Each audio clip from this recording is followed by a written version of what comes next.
Hello বন্ধুরা, সবাইরে মমতা ফার্মিংয়ে স্বাগত। আশা করি সবাই ভালো আছেন। তো আজকে আবারও আরেকটা নতুন ভিডিও নিয়ে আইলাম। দেখতে পারতেছেন এই ভিডিওটা হচ্ছে মুরগিগুলিকে ভ্যাকসিন দেওয়ার ভিডিও। তো আমরা ফার্মে যেই বাচ্চা বা মুরগি ডিমের মুরগি আসলো, আমরা সবগুলি মুরগিকে ভ্যাকসিন দিলাম গতকালকে। তো এটা হচ্ছে R2B ভ্যাকসিন। অনেকে প্রশ্ন করে থাকেন R2B ভ্যাকসিন কীভাবে দেওয়া হয়। তো R2B ভ্যাকসিন আপনারা 100 ডোজের একটা ভ্যাকসিন পাইবেন, আর সেটারে নিয়ে স্যালাইন জলের সাথে মিশিয়ে স্যালাইন জলের সাথে মিশাইয়া 0.5 ml করে দিবেন এক একটা মুরগিরে ডোজ। তো এইভাবে আমরা ডোজ দিলাম 0.5 ml কইরা, এইভাবে একটা করে প্রত্যেকটি মুরগিরে ভ্যাকসিন দিলাম।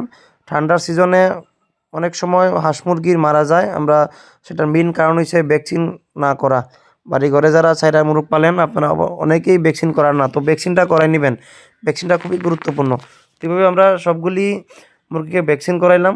আর ভ্যাকসিন করাইলে সেই রোগের ঝুঁকিটা থাকে না, যে রানীক্ষেত যে রোগটা হয় এই রোগের ঝুঁকিটা থাকে না। তো আপনারা অবশ্যই ভ্যাকসিন করাইবেন। তো ভ্যাকসিন করাই আমরা মুরগিগুলিকে জল খাবার দিয়ে দিলাম। তো এইভাবে আমরা সবগুলি মুরগিকে ভ্যাকসিন করাইলাম। তো বন্ধুরা, ভিডিওটা ভালো লাগলে অবশ্যই আমার ফেসবুক পেজটা ফলো করে দিবেন আর ভিডিওটা শেয়ার করে দিবেন, আপনার পাশাপাশি যাতে আরও কয়েকজন অন্যরাও দেখাও এই ব্যাপারটা শিখতে পারে।